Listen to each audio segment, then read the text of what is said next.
Dans cette vidéo, je te parle de 3 altcoins à fort potentiel dans lesquels je suis positionné ou je vais bientôt me positionner. Alors ces 3 projets vont probablement très bien performer sur le moyen long terme et je m'attends à de très bonnes performances sur le bull run. Alors je vais t'en parler tout de suite puisque ces 3 projets appartiennent à des secteurs très prometteurs dans l'espace des crypto-monnaies.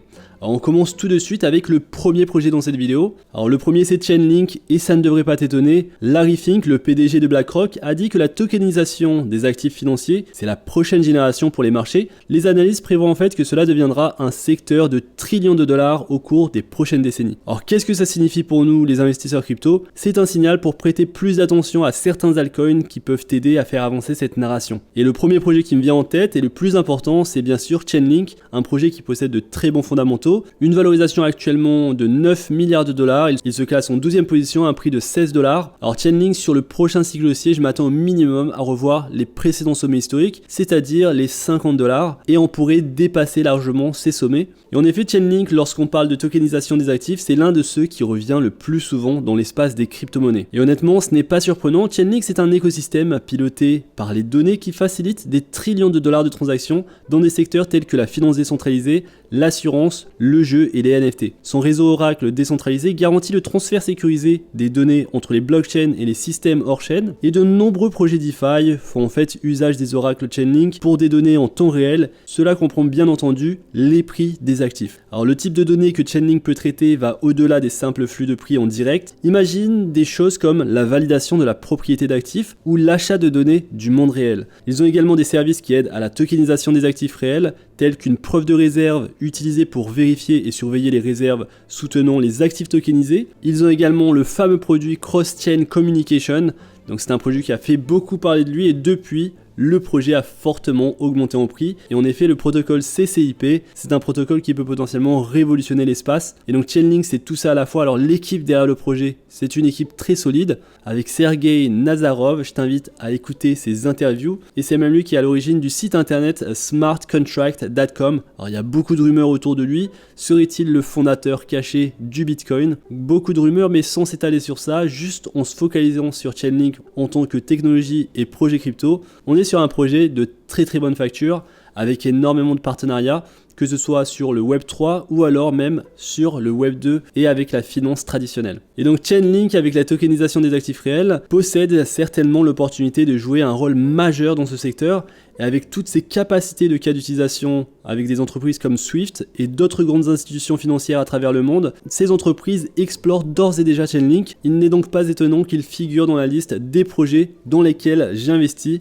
et des projets que je préfère dans l'espace des crypto-monnaies en termes de fondamentaux. Deuxième projet de cette liste, c'est le projet Cosmos de symbole Atom, aujourd'hui à un prix de 9,66 dollars, une valorisation de 3,7 milliards de dollars. Alors ce projet, c'est l'un de mes projets préférés en ce moment, surtout avec les airdrops. C'est un projet dans lequel j'ai investi directement et indirectement, et je pense que même si le token ne performe pas aussi bien que d'autres projets crypto, on va pouvoir obtenir de l'exposition aux futurs airdrops dans son écosystème. Il faut savoir que Celestia, c'était un airdrop sur Cosmos à la base. Il suffisait de mettre en staking ses jetons Atom et de voter à la gouvernance du protocole pour être éligible au airdrop Celestia. Et donc il y a beaucoup de projets, beaucoup de tokens qui vont se lancer comme ça et qui se lancent déjà. C'est le cas du projet Dimensia. Alors Cosmos, pourquoi? Tout simplement parce qu'on va parler ici d'interopérabilité. Et en effet, c'est une chose si importante que nous voulons voir la crypto pleinement intégrée dans le monde réel. Et cette chose s'appelle l'interopérabilité. Alors aujourd'hui, la majorité des réseaux opèrent de manière indépendante. Et si tu veux utiliser différents réseaux à différentes fins, cela signifie probablement que tu vas devoir les utiliser séparément. Et les données ne sont pas toujours facilement transférables entre les chaînes en raison des différences de langage de codage ou de structure de réseau. Et donc l'interopérabilité est tellement importante dans les crypto-monnaies et c'est cette capacité finalement à utiliser des systèmes séparés ensemble sans problème de compatibilité. Pour les entreprises du monde réel, cela pourrait faire la différence entre le succès et l'échec. Imagine juste une minute si les banques ne pouvaient pas interagir facilement entre elles, comment pourrions-nous facilement envoyer de l'argent d'une banque à une autre? Déjà que c'est difficile aujourd'hui, surtout en Europe, surtout en France, alors imagine bien, et c'est ce que permet justement l'interopérabilité. Et donc tout d'abord, je vais te parler de Cosmos, de token Atom. Alors le token et cet écosystème a récemment attiré l'attention de beaucoup d'investisseurs. Alors tu as probablement entendu parler d'Injective, de Celestia, peut-être d'Akash Network, d'Osmosis. Tous ces projets font partie de l'écosystème Cosmos. Je te montre rapidement la Map of Zones où tu peux voir le volume IBC, le volume interchaîne dans tout l'écosystème Cosmos. Et donc voici l'écosystème Cosmos, tous ces projets font partie de cet écosystème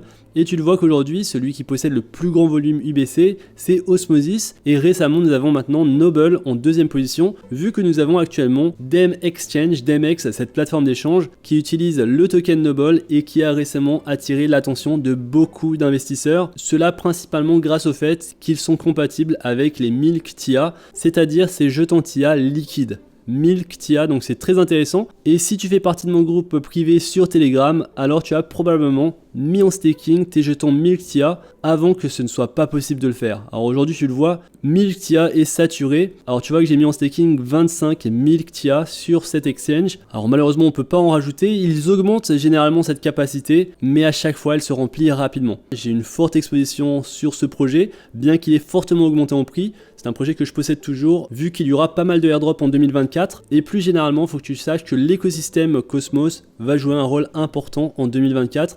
Donc je pense à Kujira, à Stride, à Quorum, XLR, DYDX, Neutron, Akash et forcément Atom qui est ici, donc Cosmos. Et donc tu vois toute cette communication, c'est ça l'interopérabilité qu'on a entre les chaînes. Donc Fetch.ai, si tu ne connais pas le projet Cosmos, je t'invite vraiment à faire tes recherches et à te renseigner dessus. C'est un des projets dans lesquels je suis le plus bullish sur le moyen long terme. Alors pas forcément encore une fois en termes de performance de prix sur le token Atom, mais sur ce qui va arriver sur les airdrops. En termes de performance de prix, je suis beaucoup plus bullish sur le token Neutron et sur certains autres tokens que j'ai pu mentionner en vidéo tels que Picasso, de token Pika, Agoric également. Donc il y a beaucoup de projets de plus faible valorisation qui peuvent très bien performer sur le prochain cycle aussi. Et donc Cosmos, lorsqu'on dit qu'il est l'internet des blockchains, ce n'est pas une blague. Et donc voilà pour Cosmos, et le troisième projet pour finir cette vidéo, c'est un autre projet dans l'interopérabilité. Alors pour celui-ci, je n'ai pas encore une position et je vais bientôt en prendre une, c'est Polkadot, de symbole DOT. Alors forcément Polkadot, beaucoup le connaissent, si vous étiez là en 2021, lors du précédent cycle haussier, nous étions montés au-delà des 50 $ et nous sommes aujourd'hui à 6,8 $, une valorisation de 8,6 milliards de dollars. Et Polkadot, c'est vraiment un projet qui se focalise sur l'interopérabilité. D'ailleurs, Picasso, le projet Pika, c'est un projet qui vient connecter Cosmos à Polkadot et juste pour ça je suis très bullish sur Picasso. Donc Picasso, un projet à surveiller assez spéculatif vu qu'il possède une faible valorisation de seulement 71 millions de dollars. Tu le vois ici sur le graphe, c'est un projet qui augmente en prix et aujourd'hui on est sur un bon niveau pour continuer à accumuler des tokens Pika. Alors projet spéculatif, donc pas plus de 1 à 2% du portefeuille global, mais sur Polkadot on pourrait mettre beaucoup plus vu que c'est un projet qui se classe en 13e position en termes de valorisation, beaucoup plus stable, beaucoup plus solide que d'autres projets crypto. Alors lors du précédent cycle haussier, j'ai pu investir assez tôt sur Polkadot et je n'étais pas fan du tout de l'ergonomie lorsqu'on vient staker nos jetons DOT. C'était vraiment difficile à l'époque. Alors j'ai pas gardé mes tokens jusque là, comme je t'ai dit, j'ai une stratégie où je prends la majorité ou tous mes profits lorsqu'on approche d'une euphorie totale en marché haussier. Je m'attache pas forcément au projet, je me focalise plutôt sur le RSI Weekly. J'aime bien accumuler lorsque le RSI Weekly est à des niveaux de survente et vendre lorsque nous sommes à des niveaux de surachat. Et donc sur Polkadot, ce qu'il faut savoir, c'est que c'est un protocole réseau dont la mission est de permettre des transferts faciles entre les chaînes, non seulement de jetons mais aussi de données et d'actifs. Ils sont totalement axés sur l'interopérabilité tout en restant hautement évolutifs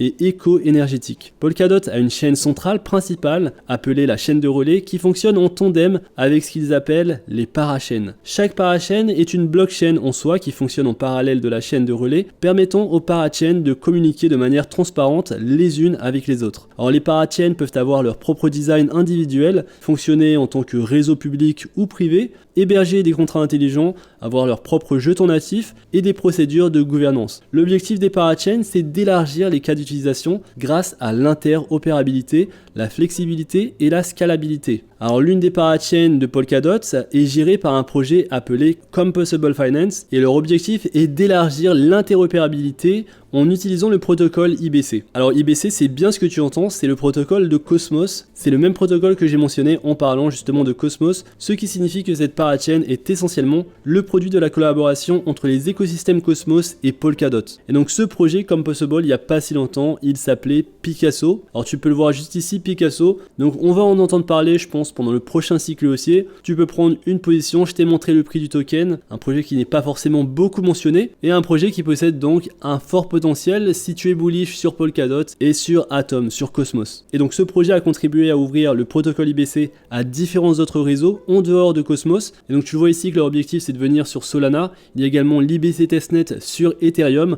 Donc tu vois un petit peu le potentiel qu'il y a sur ce projet, mais également sur Cosmos, sur le token Atom. On pourrait avoir une connexion directe avec Ethereum ou avec Solana. Et donc ces gros écosystèmes comme Solana, Ethereum, Polkadot commencent à se rassembler de cette manière pour pousser l'espace crypto vers l'avant, et tout cela est fait grâce à Cosmos, grâce à ce protocole que tu peux voir juste ici. Et donc ça explique la raison pour laquelle je suis assez bullish sur Polkadot, je suis beaucoup plus bullish sur Cosmos, encore une fois pas forcément en termes de performance de prix, mais au niveau de la technologie, au niveau des fondamentaux et surtout sur l'aspect airdrop. C'est un écosystème qui se construit beaucoup, les développeurs aiment construire sur Cosmos, et donc on aura toujours plus de airdrop. J'aurais pu te parler d'autres projets, je t'ai cité que 3 projets qui pour moi sont des projets établis. Je ne voulais pas citer Celestia, c'est un nouveau projet où il y aura de la dilution. Je voulais vraiment te citer des projets établis dans lesquels il est intéressant de prendre une position sans forcément se risquer. Et donc Cosmos, Polkadot et Chainlink, ce sont 3 projets ayant de très bons fondamentaux et dans lesquels je suis très confiant à l'idée d'investir une bonne partie de mon portefeuille. Et donc voilà pour cette vidéo, j'espère qu'elle t'a plu. Dis-moi également dans l'espace commentaire ce que tu penses de ces projets. Si tu as d'autres idées d'investissement, n'hésite pas à les partager également dans l'espace commentaire. Alors tu sais que j'ai un groupe Telegram privé dans lequel on partage beaucoup d'opportunités et ça va être principalement des opportunités de airdrop en ce moment. Finalement en ce moment la tendance ce sont les airdrops, donc on se focalise dessus. Une fois que la tendance se termine, on ira chercher d'autres nouvelles tendances. Alors il n'y a pas si longtemps, quelques mois avant, c'était le gaming, les launchpads pour les projets gaming. Nous étions sur de tels projets, ça a bien marché. J'ai pris mes profits sur ces investissements, sur ces trades. Maintenant, je me focalise sur les airdrops et je trouve ça super fun. J'ai d'ores et déjà obtenu de très bons résultats sur Menta Pacific. Donc si ça t'intéresse, je t'invite d'abord à rejoindre ma chaîne CryptoActu. Donc sur CryptoActu, je partage de nouveaux airdrops régulièrement. J'essaye de le faire un maximum, donc n'hésite pas à t'abonner à cette chaîne. En plus de ça, il y a un fichier Excel que tu trouveras dans la description de ma dernière vidéo, un fichier de suivi de airdrop. Donc tu pourras suivre les airdrops que j'effectue en ce moment même. Et donc je pense qu'en 2024, finalement, ce qui va être intéressant, et on commence à le voir, ce sont les IDO. On voit des projets comme Satoshi VM faire x300 en quelques jours pour ceux qui ont investi lors de l'IDO. Inspect, c'est pareil, ça a été énorme. Bon, c'est pas un x300, mais c'était quand même très très gros. Et la deuxième chose qui marche bien, ce sont les airdrops. Et donc ces deux catégories, c'est-à-dire les ventes privées, les IDO et les airdrops, ce sont les catégories dans lesquelles je vais me concentrer en 2024. En tout cas en ce moment, si ça change, je te le dirai. De toute façon, tu le verras à mes thumbnails, à mes vidéos, à mes titres. Et c'est ce qui marche très bien en ce moment au niveau de mes investissements. On a réussi à faire pas mal de profits. Donc si ça t'intéresse de me suivre, de connaître les tendances qui marchent, n'hésite pas à t'abonner à ces deux chaînes, à ajouter la cloche et on se retrouve très très vite pour une prochaine vidéo. D'ici là, fais attention à toi, investis bien et à la prochaine.